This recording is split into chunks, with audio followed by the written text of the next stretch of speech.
ଦେଖିବା ବିଧାୟକଙ୍କ ସୁପାରିଶରେ ଶିକ୍ଷକ ବଦଳି ପ୍ରସଙ୍ଗ ଯେଉଁଟା ଥିଲା ହାଇକୋର୍ଟରେ ବର୍ତ୍ତମାନ ବି ବିଚାରାଧୀନ ଅଛି। ହାଇକୋର୍ଟରେ ଶୁଣାଣି ସରିଯାଇଛି ଏବଂ ରାୟ ସଂରକ୍ଷିତ ରହିଛି।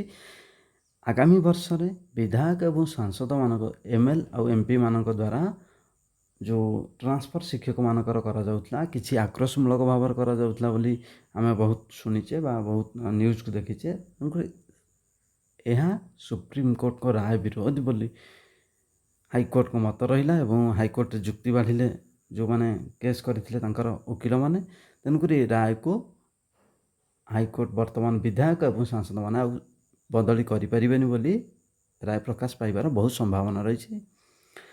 30ରୁ ଅଧିକ ମାମଲାର ଯୁକ୍ତି ଉପସ୍ଥାପନ ଏବଂ ଅନ୍ତରୀଣ ରହିତାଦେଶ ବଳବତ୍ତର। ଆମେ ପୂର୍ବରୁ ଜାଣିଛେ ଯେ ଟିଚରମାନଙ୍କ ବଦଳିରେ ଯେଉଁମାନେ ବଦଳି ହେଇଥିଲେ ସେମାନେ କିଛି କେସ୍ କରିଥିଲେ ଏବଂ ସରକାର ତାକୁ ଯେହେତୁ ଏମ୍ଏଲ୍ ଏମ୍ପି ମାନଙ୍କୁ ସୁଯୋଗ ଦେଇଥିଲେ, ଏମ୍ଏଲ୍ ଏମ୍ପି ମାନେ କିଛି ଟ୍ରାନ୍ସଫର୍ କରିଥିଲେ, ଶିକ୍ଷକମାନେ କେସ୍ କରିବା ଫଳରେ ସେଗୁଡ଼ିକୁ ହାଇକୋର୍ଟ ସ୍ଥଗିତ ରଖିଥିଲେ। ବର୍ତ୍ତମାନ ଏହି ରାୟ ବଳବତ୍ତର ରହିଲା ଏବଂ ଶେଷ ରାୟ ଯେତେବେଳେ ଆସିବ ଆମେ ଜାଣିପାରିବା ଯେ କ'ଣ ରାୟ ଆସିଲା।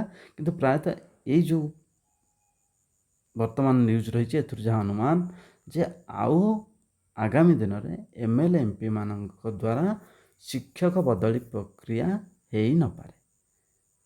ଯେମିତି ମ୍ୟୁଚୁଆଲ୍ ଅଛି, ଯେମିତି ଆଡ଼ମିନିଷ୍ଟ୍ରେଟିଭ୍ ଗ୍ରାଉଣ୍ଡ ଅଛି, ଏସବୁ ହେଇପାରେ, କିନ୍ତୁ ଏମ୍ଏଲ୍ ଏମ୍ପିଙ୍କ ଦ୍ୱାରା ଯେଉଁ 15 ଜଣ ଟିଚରଙ୍କର ବଦଳି କରାଯାଉଥିଲା ପ୍ରାଇମେରୀ ହେଉ ବା ହାଇସ୍କୁଲ ହେଉ ସେସବୁକୁ ବନ୍ଦ କରିବା ପାଇଁ ନିର୍ଦ୍ଦେଶ ଆସିପାରେ।